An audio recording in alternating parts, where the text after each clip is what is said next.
Greetings and welcome. Hope everyone's doing fine and you are ready for some more scary stories. But before we start, please hit that lovely red subscribe button and give us thumbs up. If any of you have your own YouTube channel and you need some background videos, please visit my other channel, Monarch Free Videos. They are all copyright free and you can use it in any way you like. All I ask is for you to subscribe, like and share the link. You can find link to my copyright free background videos in the description box. That said, let's get started.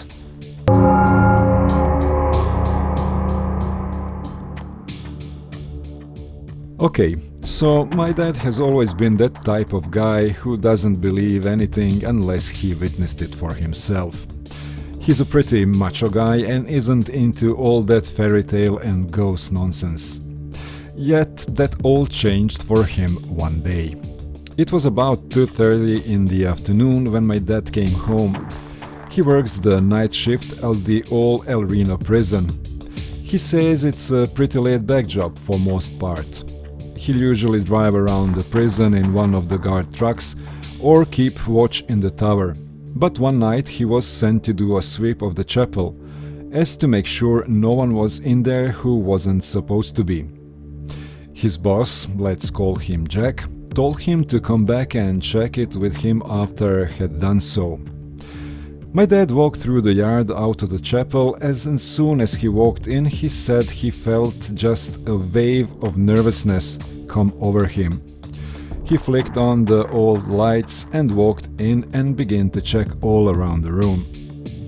After about a couple of minutes, he said a man dressed in the same uniform as him walked out from the little office in the back.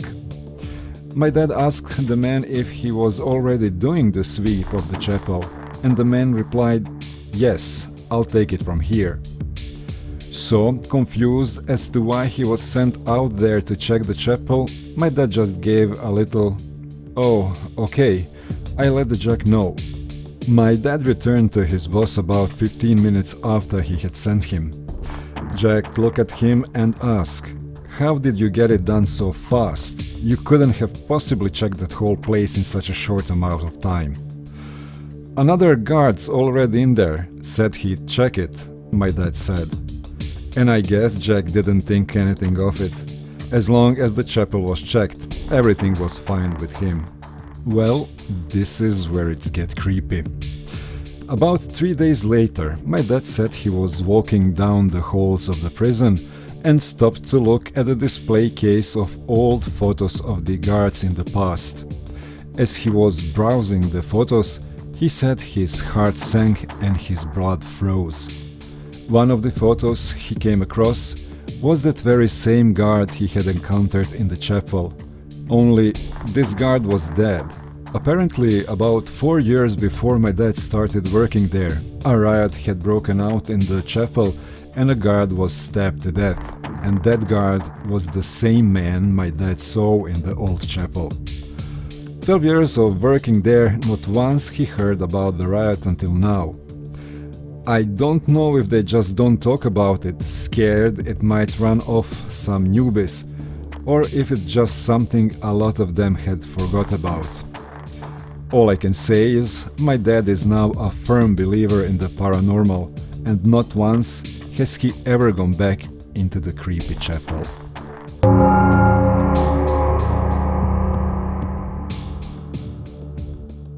This happened to me 2 or 3 years ago. I was around 23 at the time.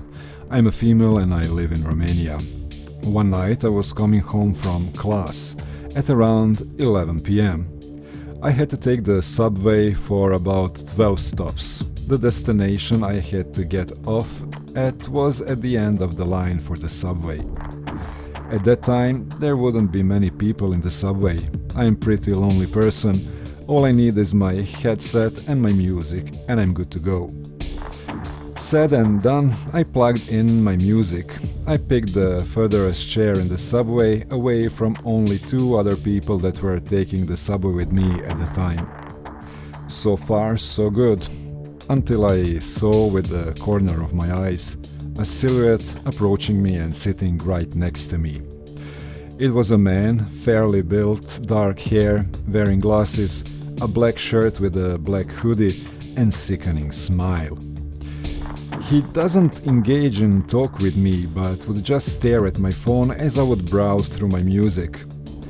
I can hear him breathe heavily, not like painfully, but still like he was feeling something very strong.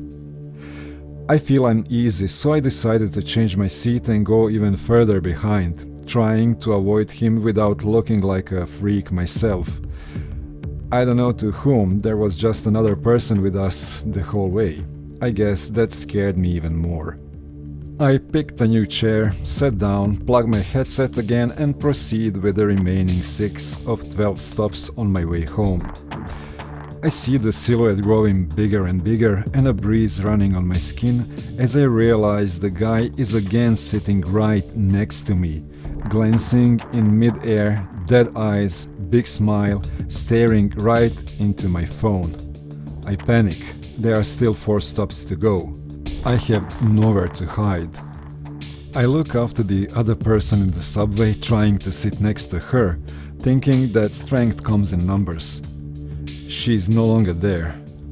I start shaking a bit, but not allowing the creeper to notice me being scared. I stood up, got to the door and just decided to stand until my stop comes. This way he won't sit next to me, right? Wrong. He comes straight after me, sits on the chair right near the door and, because he couldn't see my phone, on which he was so focused so far, from that angle, he fixated me right in my soul with his black, dead eyes and said, "Hi gorgeous, why are you avoiding me?" I'm freaking out as I look at my phone trying to call my boyfriend or message him, and he stops me by saying, "I know no one will help you. You would have sent an SOS message by now. I know you didn't." That moment I realized I'm cornered. He has been focusing on my phone to see who I was talking to, trying to figure out if I panic, trying to see if I would ask someone for help. He cornered me bad. I had the luck to reach my stop as I would delay any reaction or ignore him so that he would repeat whatever he wanted to say. I drop off and run for the exit, not looking back. I get out at the surface and I didn't see him anymore. At this moment I put my phone in my purse and I realized I had pepper spray with me all along. My heartbeat came back to normal, as I know at least I have something to defend myself with, but still a long way to get home, and who knows if he's alone or not. I walked rather fast for maybe 5 minutes from the metro and felt a hand grabbing my wrist hard and pulling me back. Another hand covering my mouth, disabling me from screaming my lungs out. It was him, the same black hoodie, dark hair and dead eyes stalker. He was furious and said, "Running from me? How dare you run away from me? You should be honored I gave you attention." I am fairly built for a woman, 80 kilos and 1.75 tall. So I guess he thought men don't find me beautiful or something and should feel blessed a creep like him stalks me and tries to hurt me. Now my phone is in my bag. I can't call the police. I can't reach for the pepper spray. I panic. I can't punch him in the crotch. I can't scratch him as I don't have long nails. His hand is still on my mouth. What do? I did the most desperate and disgusting thing I could think of just to save my life. I played along. I used my other hand to touch the inside of his tights and mumbled I'm sorry, while his hand was on my mouth. He took his hand off my mouth and I repeated that I'm sorry. I didn't realize he was just flirting. He left his guard down and took his hand off my wrist. He asked me for my phone number and address to drop me off, but I refused, saying I would rather add him on Facebook, and he agreed. I told him I'd reach for my phone, but instead I picked the pepper spray and got him sprayed all over his face. made sure I'd cover his both eyes, nose, mouth, even ears and hands. He instantly got red, suffocating from the pepper and swelling. I called the police, told them what happened and what I did. They asked me if he was immobilized, and I said yes, as the effect wears off in 45 minutes. The police arrived there 5 minutes later to see me shaking like a leaf, and a man on the ground, swollen like a pumpkin, throwing up and swearing me between gasps of breath. He was arrested, and the police told me they have been looking for him for the past week, as they discovered the body of a 24-year-old woman in his apartment. Fairly built lady, 1.77 tall, 75 kilos, red hair. I have red hair too. The woman was his girlfriend, and ever since, he's never gotten back to the apartment. I do not know what he wanted to do with me. I can understand why he targeted me due to the similarities, but a stranger in the subway stalking women at midnight, trying to befriend them, or even worse, murder them. I hope to God you and I never meet again.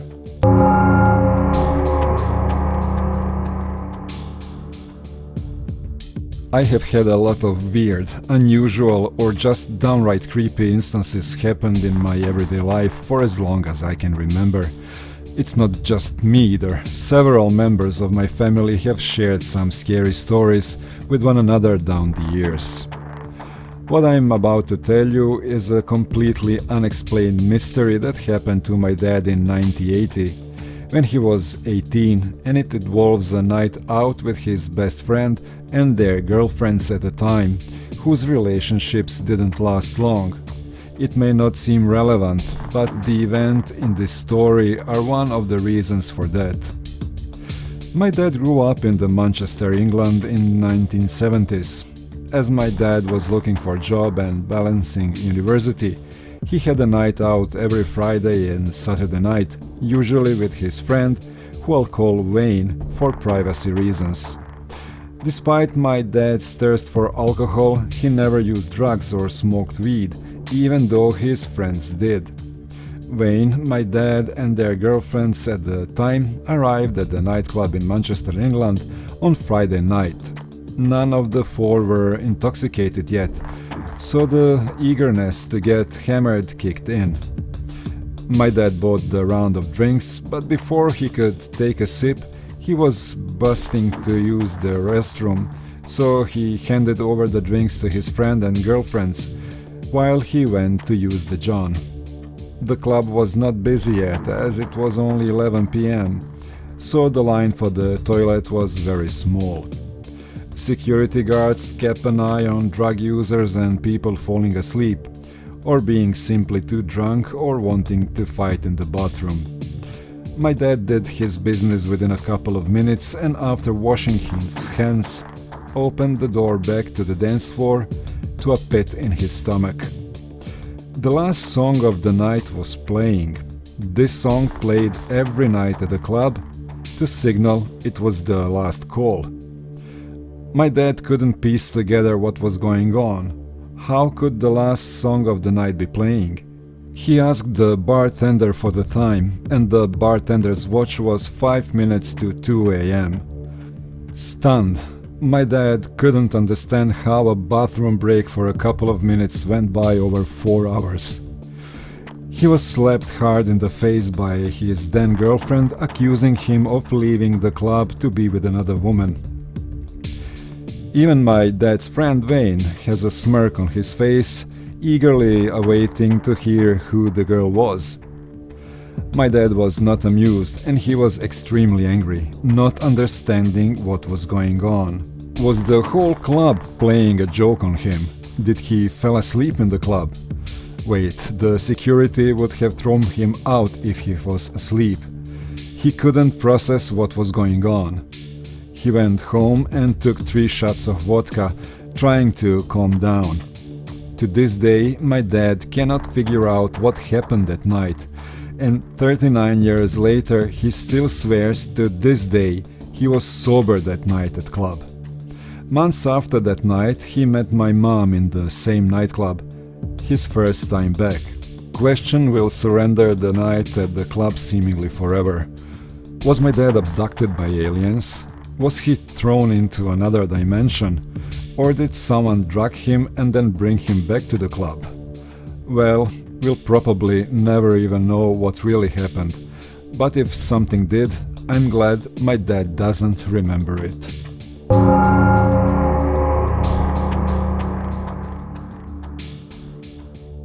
Thank you guys for stopping by, hope you enjoyed today's story. Before you leave, subscribe to our channel and hit the like button. If you have any stories, true or fictional, or maybe you have some scary videos you would like to submit, email is in the description box. And in case you need copyright-free background videos, subscribe to our other channel Monarch Free Videos as well. Link is down there. Just put the link to your description box and hit the subscribe button. No permissions needed. Stay safe and I'll see you soon.